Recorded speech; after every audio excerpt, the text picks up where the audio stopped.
Imagine walking through a village where time has stood still.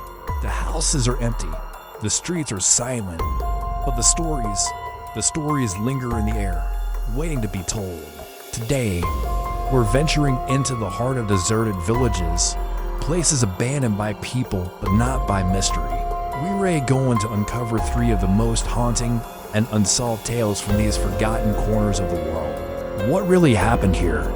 And why were these thriving communities so suddenly silenced? The answers might be more chilling than you think. Our first stop is a place shrouded in coastal fog and local legend, the village of Kent, nestled on a remote English coastline.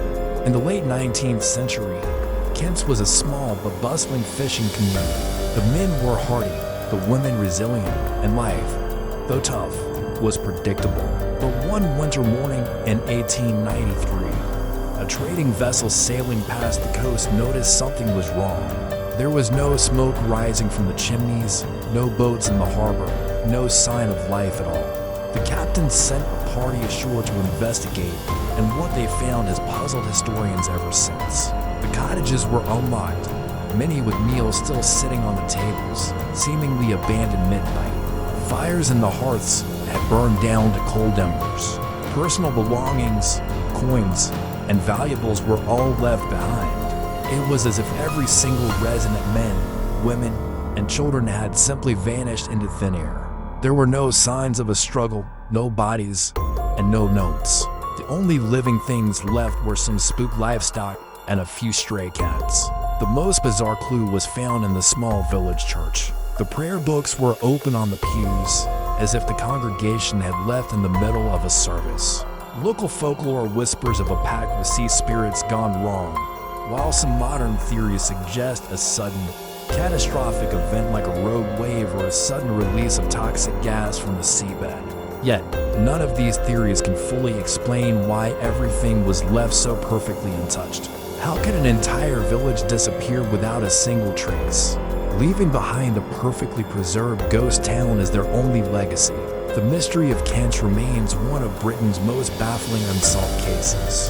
Next, we journey deep into the dense forests of North America, to a place known only from the journals of a French fur trapper named Arnaud Belial in the 1760s. He wrote of a thriving indigenous village he called Anjikuni, a place he had traded with foreigners. He described the people as warm and welcoming, their village a lively hub of activity. One evening, after a long journey, he approached Anjikuni expecting the usual sounds of dogs barking and children playing. Instead, he was met with an eerie silence. The cooking fires were smoldering, with pots of still left to spoil. He found canoes pulled up on the shore, but no one to paddle them. In one tent, he discovered a half-finished piece of clothing with a needle still threaded through the fabric. It was just like Kent's village deserted in a hurry, but with no signs of violence or panic. The strangest part, the village's sled dogs were found starved to death, still tethered to their posts, despite there being plenty of food stored nearby. Why would a community that relies on its dogs for survival leave them to die? Belial also noted that the ancestral graves had been disturbed and left open, an act that would have been a grave taboo for the people of Anjikuni. He searched the surrounding area for days but found no footprints, no trails, no clue as to where the hundreds of villagers had gone. When he reported his findings, the story was largely dismissed as a tall tale. Yet, the chilling details in his journal have fueled speculation for centuries. Were they abducted? Did they flee a supernatural threat? Or is the entire story a work of fiction, without any official records of the village? The story of Anjikuni exists in a twilight zone between history and legend, a haunting tale of a lost people.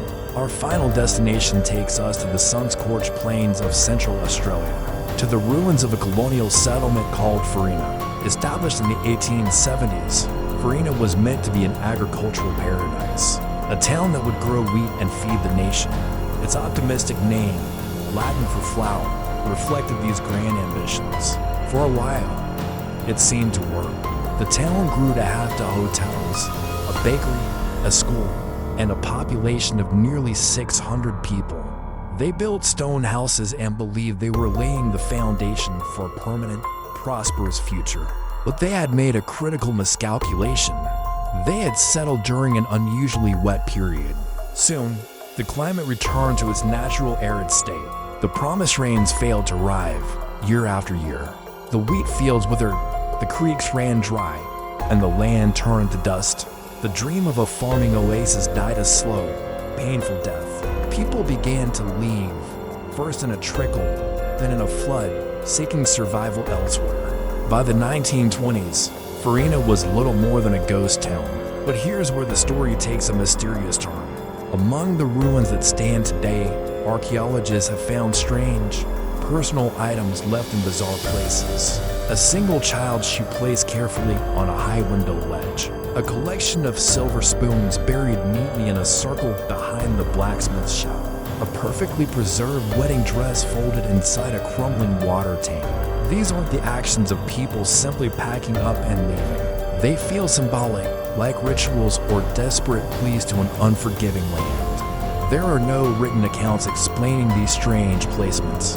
Were they offerings, tributes to a life that was lost, or the final, desperate acts of people driven to despair by the harsh reality of the outback? The official story says Farina died of thirst, but the silent relics left behind suggest a deeper, more personal story of hope, loss, and perhaps a touch of madness in the face of desolation. From the foggy English coast to the Canadian wilderness and the Australian desert, these villages share a common, chilling fate. They are places where life stopped abruptly, leaving behind only questions. What connects these stories? Is it a simple case of environmental disaster, or are there forces at play that we don't yet understand? Perhaps the most unsettling thought is that these aren't just stories from the distant past. All over the world, even today, small communities teeter on the brink of existence, their futures uncertain. Could your own town one day become a source of mystery for future generations? What stories would they tell about us? And what puzzles would we leave behind for them to solve? The world is full of forgotten places and untold histories just like these. The stories of Kent's, Anjikuni, and Farina remind us that even when people are gone, their mysteries can live on forever, challenging us to look deeper and question the world around us. If these unsolved mysteries have captured your imagination, let me know in the comments which one you found the most haunting. And if you have a theory about what might have happened in one of these villages, I'd love to hear it. The conversation doesn't have to end here. For more journeys into the unknown and explorations of history's greatest enigmas, make sure you hit that subscribe button and ring the notification bell. Thanks for joining me on this adventure into the silent, deserted corners of our world. Stay curious, and I'll see you in the next video.